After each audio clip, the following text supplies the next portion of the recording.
Hi there, my name is David Kenney. This is Light from Above. Glad you can watch the program today. Glad to have you with us. Appreciate all of your watching and attention as we continue our series of lessons about a New Testament Christian. In this lesson, these lessons are coming from the Memphis School of Preaching lectureship, and there's a lot of interesting things at the Memphis School of Preaching to look at. And this is a picture from the library, the upstairs of the library, looking down at a display case of some memorabilia from the family of M.B. Hardeman.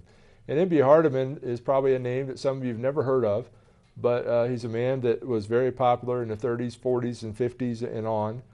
He was a very prominent preacher in Tennessee, real popular man. And he did a lot of work. He did a lot of good for a lot of people. And interesting, a lot of people benefit from the life of M.B. Hardeman.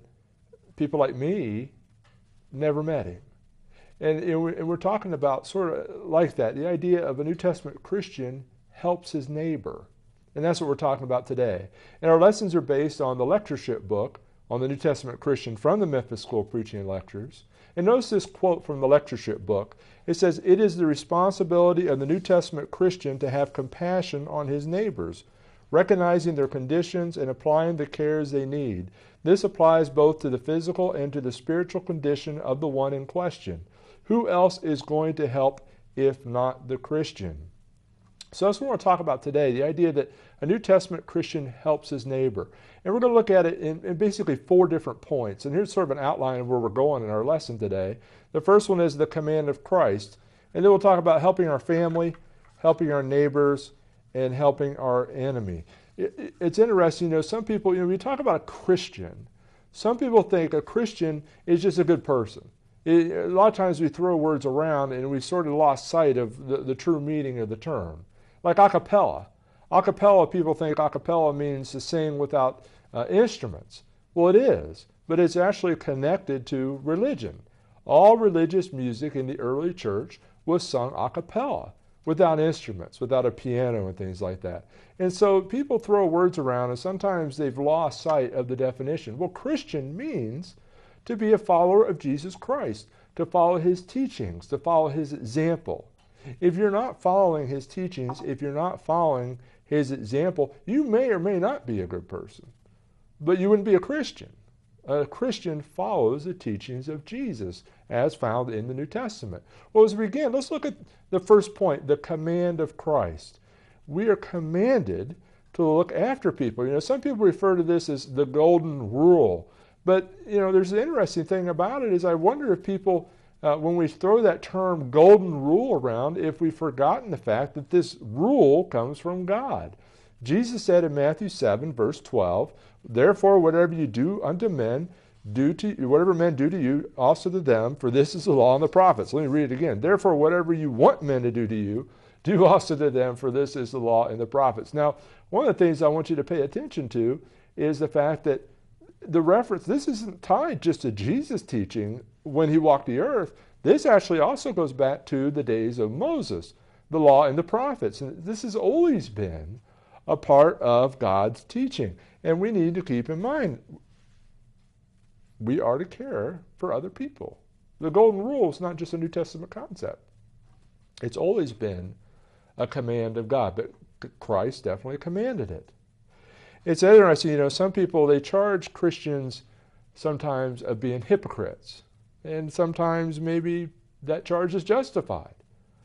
But sometimes people, they just attack Christians. And sometimes they'll just, any kind of little thing that they can find, they want to attack Christians.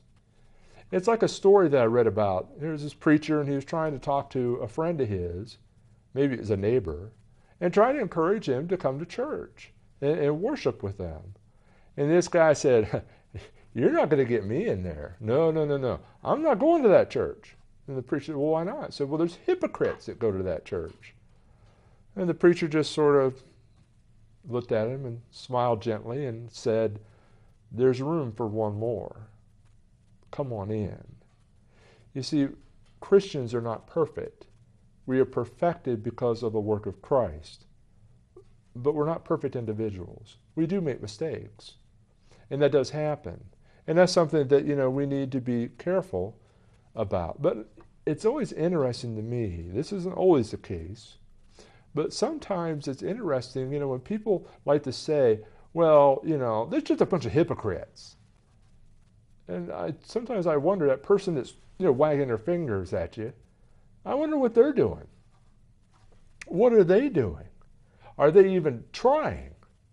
Or are they just quick to point out the faults of others? That's something to keep in mind too. We are commanded by Christ to look after others. Well, let's look at the first area that we're going to look at, and that's helping our family. The Apostle Paul wrote in 1 Timothy chapter 5, verse 8, "But if anyone does not provide for his own, and especially for those of his household, he is denied the faith and is worse than an unbeliever." Now, parents are supposed to take care of their family. And that includes their children. And that includes providing food, shelter. Many of us are wealthy. We are. And we don't think we are. We need to compare ourselves to some places in the world. We'll find out how wealthy we really are. And providing food and shelter, not a real problem. We can do that. But do we provide the instruction that our children need? Do we provide the religious instruction that they need? Do we provide them the morality instruction that they need? Do we provide those things? Some people say, oh, well, the schools do that. Well, you know what the schools are saying, a lot of them? They're saying, oh, the parents do that. And guess what happens? Nobody teaches it. And you end up with a big problem. It may not be so true in your neighborhood, but if you watch the news, you see communities that are being torn apart by rioting, looting, stealing. People that you can catch them on videotape, and you sit there and you watch in the news and you look at people commit crimes. And you watch them, and you say, they're right there. And they're just smashing windows, or, just disrespect for authority. Where does that come from? What happened there? Well, part of it is people have lost focus on the importance, the fact that we are to care for our families. We are to take care of them. There's another way, too, we need to think about, too, and it's not just children, but what about our parents? I'm married. I have 2 wonderful children. But I used to have parents. I have a parent. My father passed away, but I still have my mother. Do I take care of her? Do I have any responsibility there? Sure, absolutely. Matter of fact, Jesus criticized the religious leaders of his day for a lot of things, and rightly so. One of the things he criticized them about was making traditions that actually led to the violation of the law. And it's interesting to note that. And I'll read you this account. This is in Mark chapter 7, 9 through 13. It says, "He said to them," to the religious leaders, "All too well you reject the commandment of God, that you may keep your tradition. For Moses said, 'Honor your father and your mother, and he who curses father or mother, let him be put to death.' But you say, if a man says to his father or mother, 'Whatever profit you might have received from me is Corban,' that is, a gift to God, then you no longer let him do anything for his father or mother, making the word of God of no effect through your tradition, which you have handed down. And many such things you do." One of the criticisms that Jesus levied against these leaders was they would tell people, well, you know what? Instead of taking care of your family, your parents, that money, if you donate it to the temple, we'll just relieve you of that responsibility. And they were just making the commandment, and that was one of the 10 commandments, of no effect. And Jesus was criticizing about. You see, we have a responsibility to our family, not just our children, but also to our parents. We as a nation, it seems to me sometimes that we seem to be more than willing to outsource that kind of care. Outsource it. Boy, that's a bad word today. Outsource it. What do you mean? Well, we tend to say, you know what, let's let the government do it. Let's let the government do it. We pay our taxes, let the government take care of them. You sort of wonder about that. Corban is a gift to God. I gave my money to God, to the temple. I don't have to do this anymore. I pay my taxes. It's the government's responsibility. It's not my responsibility anymore. Let the government do it. I wonder if there's any parallel there you could think of. We are to take care of our parents. But relying on the government for all these things, and there seems to be an increasing amount of interest in doing that, you sort of wonder what's going to happen when the government, and we're really very close to that, we're very much into debt. What happens when the government can't afford it? What happens then? Who is going to help our families then? That's something that we need to, as a nation, give serious thought about. Who's going to help my parents when the government goes broke? But let me make it more personal to you. Let me ask it to you this way. Who's going to help you when the government goes broke? Who's going to help you then? It's something that we really, as a nation, really need to give serious thought to. Our government is bankrupt and is spending money it does not have. And people have been warning and warning and warning about it. And people yet keep throwing more on the burden of government. And one of the things they're doing is take care of us. Take care of us from the cradle to the grave. Well, politicians, they're willing to step in and claim to do that. But what are the results? See, we need to really think about these things when we go into the voting booth. We need to think about these matters. These matters, they're important, all of it. Because, we have to spend more money in taxes. We have to have more money taken in order to provide these things. Well, what's that do to us? Something to give thought to. Well, the next one, it's important we help our family, but we're also supposed to help our neighbor. Notice this passage. This is in Matthew chapter 22, verses 36 through 40. Jesus had basically refuted the Sadducees, and the Pharisees were coming to try to trick him and try to catch him in his teaching and try to embarrass him. And so a lawyer of the Pharisees comes, and this is what it says in Matthew 22. Teacher, which is the great commandment in the law? Jesus said to him, you shall love the Lord your God with all your heart and with all your soul and with all your mind. This is the first and great commandment. And the second is like it. You shall love your neighbor as yourself.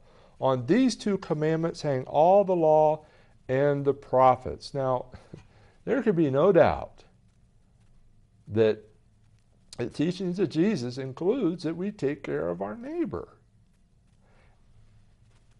We live in a very mobile society. We live in a very transit society.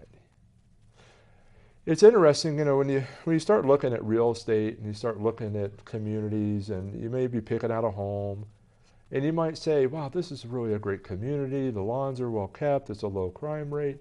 The people are friendly. They're out doing these things. They're neighborly. We recognize the value of that and the importance of it, and we should. We should realize how important it is to have good neighbors, and that we're supposed to be good neighbors too. And that's important that we don't forget about that. But as I mentioned before, we're in a very mobile society. You've seen pictures. I've seen them too. They're sort of funny. Saw a picture. This is members of my family. They were doing this. And I thought it was funny. They were sitting around a room, a table. I don't know if they were playing Scrabble. I wasn't there. I just saw the picture of it. And they're all four with their handheld devices, all around the table, playing this game. And they're all playing together.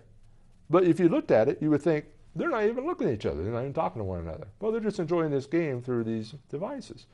But we are living in a very plugged in, tuned out society. On my street, I'm sad to say, there's a lot of my neighbors, I have no idea who they are. I have no idea who they are. And I'm not saying that is their fault. It's mine.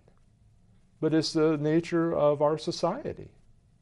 travel long distance to get to work, only have so many hours in the day.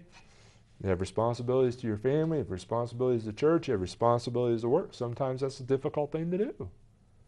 But it doesn't relieve us of our responsibility to be good neighbors.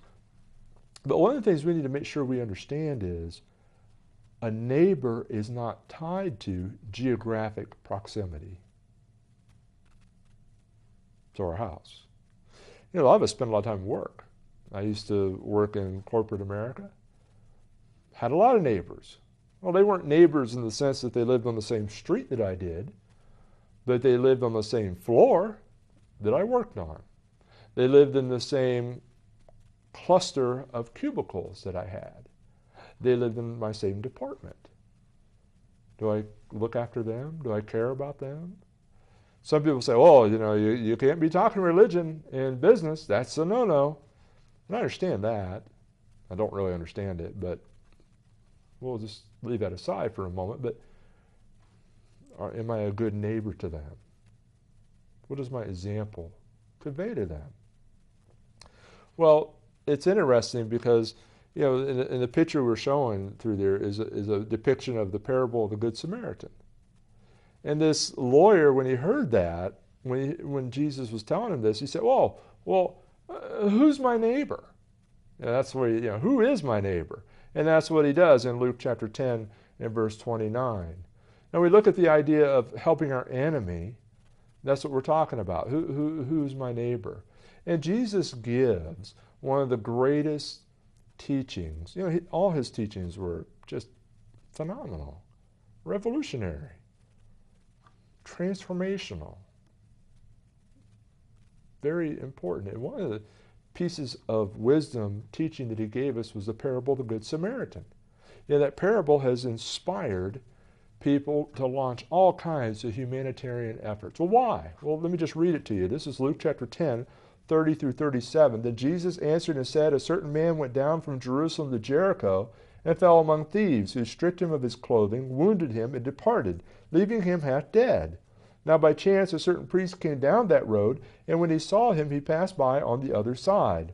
Likewise a Levite, when he arrived at the place, came and looked, and passed by on the other side. But a certain Samaritan, as he journeyed, came where he was, and when he saw him, he had compassion. So he went to him and bandaged his wounds, pouring on oil and wine, and he set him on his own animal, brought him to an inn, and took care of him. On the next day, when he departed, he took out 2 denarii, gave them to the innkeeper, and said to him, take care of him, and whatever more you spend, when I come again, I will repay you. So which of these 3 do you think was neighbor to him who fell among thieves? And he said, he who showed mercy on him. Then Jesus said to him, go and do likewise. This man, he's traveling a dangerous route. And it was the only way to get there from Jerusalem to Jericho. It was treacherous because thieves would be hiding all over the place. And you would think a priest and a Levite would help him, but they didn't.